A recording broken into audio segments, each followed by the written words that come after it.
तो आज का टॉपिक है राजनीति विज्ञान का क्षेत्र। इसके पूर्व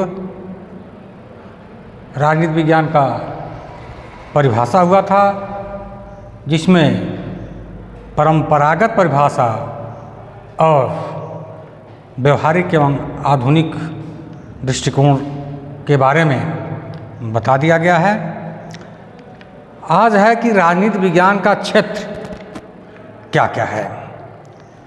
तो राजनीति विज्ञान के क्षेत्र के बारे में निर्धारण 1948 में यूनेस्को 1948 में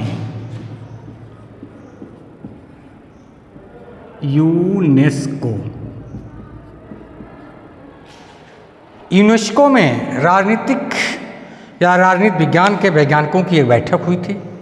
इसमें इसका निर्धारण हुआ था। यूनेस्को का मतलब क्या होता है? संयुक्त राष्ट्र संघीय शैक्षणिक, वैज्ञानिक और सांस्कृतिक संगठन यूनेस्को का फुल नेम है। तो इन बैठकों में निर्णय लिया गया, पहला है राजनीति के सिद्धांत। राजनीति के सिद्धांत मतलब राजनीतिक सिद्धांत था राजनीतिक विचारों का इतिहास, राजनीति के सिद्धांत। दूसरा है राजनीतिक संस्थाएं। इसमें क्या क्या है? संविधान है, राष्ट्रीय सरकार है, प्रादेशिक तथा स्थानीय शासन और तुलनात्मक राजनीति संस्थाएं हैं। तीसरा है राजनीतिक दल, दबाव समूह, लोकमत। और चौथा है अंतर्राष्ट्रीय संबंध। मतलब राजनीतिक विज्ञान के क्षेत्र में ये सभी पॉइंट आते हैं। अब हम बारी बारी से और भी बता रहे हैं। वैसे मानव का अध्ययन, इसको थोड़ा ध्यान दीजिएगा।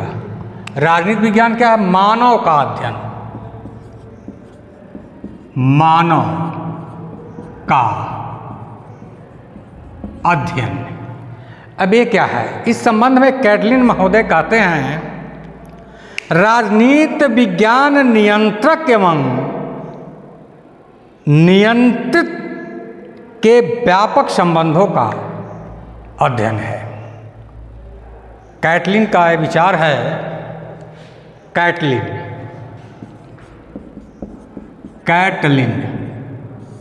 क्या कहते हैं? राजनीति विज्ञान नियंत्रक एवं नियंत्रित नियंत्रक एवं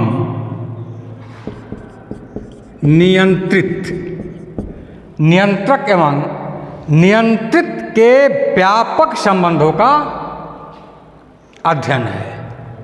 नियंत्रित के व्यापक संबंधों का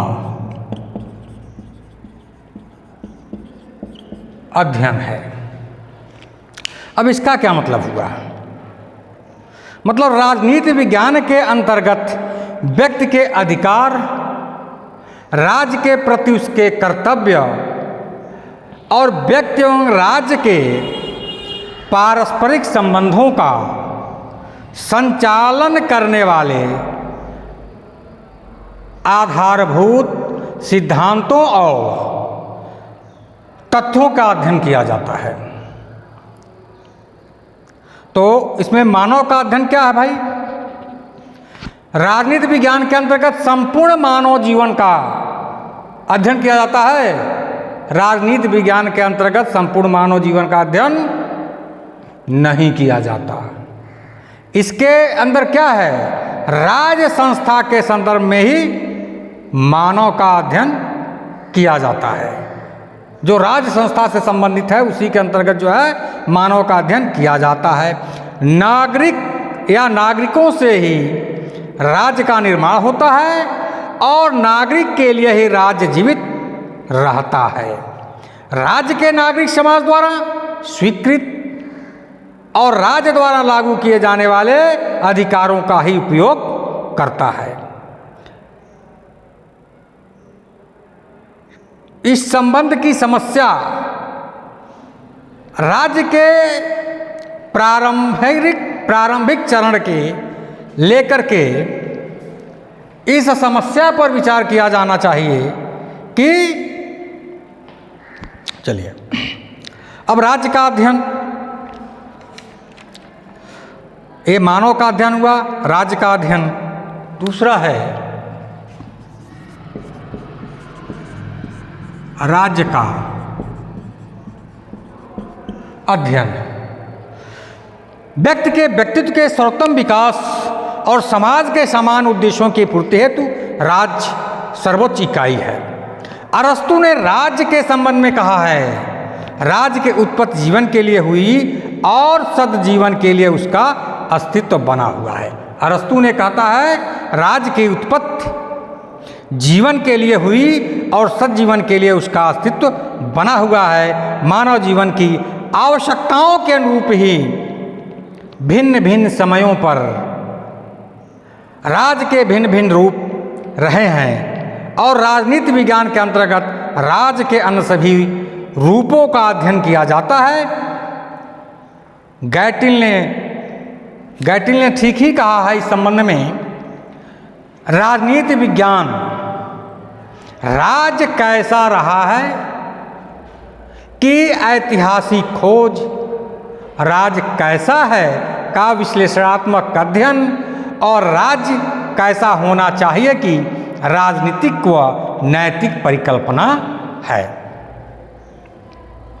तो राजनीति में केवल राज्य के तत्वों का अध्ययन नहीं किया जाता, वरना राज्य के अतीत स्वरूप, राज्य के वर्तमान स्वरूप तथा राज्य के भविष्य संकीर्ण रूप का भी अध्ययन किया जाता है। तो अब सरकार का अध्ययन। तीसरा है सरकार का अध्ययन। राज्य अपनी संप्रभु का उपयोग सरकार के माध्यम से ही करता है। राज्य जो अपनी संप्रभुता का उपयोग या संप्रभु का उपयोग करता है, किसके माध्यम से करता है? सरकार के माध्यम से ही करता है। इसलिए सरकार के बिना राज्य के किसी अध्ययन को पूर्ण नहीं कहा जा सकता है। एक समय था जबकि सरकार ही राज्य होता था और लुई 14वें जैसे शासक मैं ही राज्य हूं, आई एम द स्टेट जैसी गौरवपूर्ण बात कहते थे। तो इस तरह से हम कह सकते हैं राजनीति विज्ञान में हम सरकार के अंग, उसके प्रकार, उसके संगठन आदि का भी अध्ययन करते हैं। तीसरा स्थानीय, राष्ट्रीय और अंतर्राष्ट्रीय समस्याओं का अध्ययन। चौथा स्थानीय, राष्ट्रीय और क्या है? अंतर्राष्ट्रीय संस्थाओं का या अंतर्राष्ट्रीय समस्याओं का अध्ययन। तो राजनीति विज्ञान स्थानीय, अंतर्राष्ट्रीय क्षेत्र की राजनीतिक और अन्य प्रारंभिक समस्याओं का भी अध्ययन करता है। पांचवा है राजनीतिक दलों तथा अन्य दबाव गुटों का अध्ययन।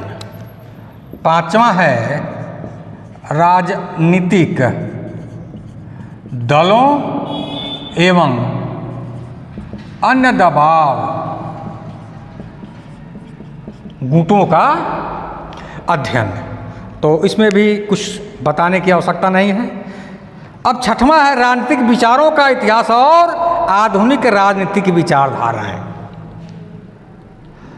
राजनीतिक विचारों का इतिहास, राजनीतिक विचारों का इतिहास, राजनीतिक विचारों का इतिहास और आधुनिक राजनीतिक विचारधाराएं व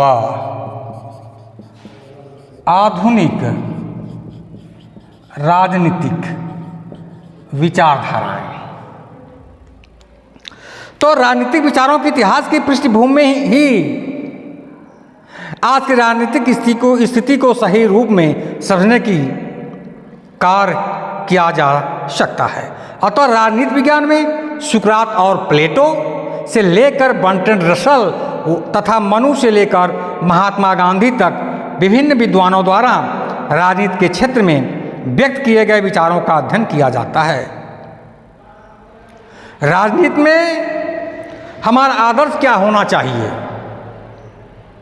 इस विषय को लेकर व्यक्तिवाद, समाजवाद, साम्यवाद, गांधीवाद आदि अनेक राजनीतिक विचारधाराओं का प्रतिपादन किया जा चुका है। राजनीति विज्ञान में अन्य सभी विचारधाराओं के तुलनात्मक गुण दोषों का अध्ययन कर इस बात पर विचार किया जाता है कि देश विशेष की परिस्थितियों में इनमें से किस विचारधारा को अपनाना अधिक उपयुक्त हो सकता है। अब 7वां है अंतर्राष्ट्रीय विधि संबंधों और संगठनों का अध्ययन। अंतर्राष्ट्रीय विधि संबंधों और संगठनों का अध्ययन भी राजनीति विज्ञान का विषय है। राजनीति विज्ञान में इस बातों पर विचार करते हैं कि अंतर्राष्ट्रीय विधि का विकास कब और कैसे हुआ, अंतर्राष्ट्रीय विधि का वर्तमान स्वरूप क्या है और उसके पीछे कौन सी शक्ति है। राजदूतों, युद्धबंदियों, अंतर्राष्ट्रीय व्यापार संधि तथा युद्ध से संबंधित नियमों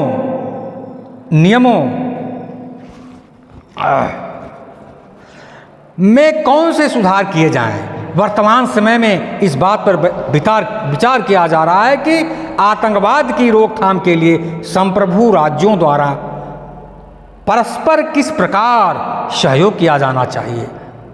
राजनीति विज्ञान विभिन्न राज्यों के पारस्परिक संबंधों पर विचार करता है और अब तक स्थापित अंतर्राष्ट्रीय संगठनों, राष्ट्रसंघ तथा संयुक्त राष्ट्र संघ के संगठन और कार्यों का अध्ययन करता है।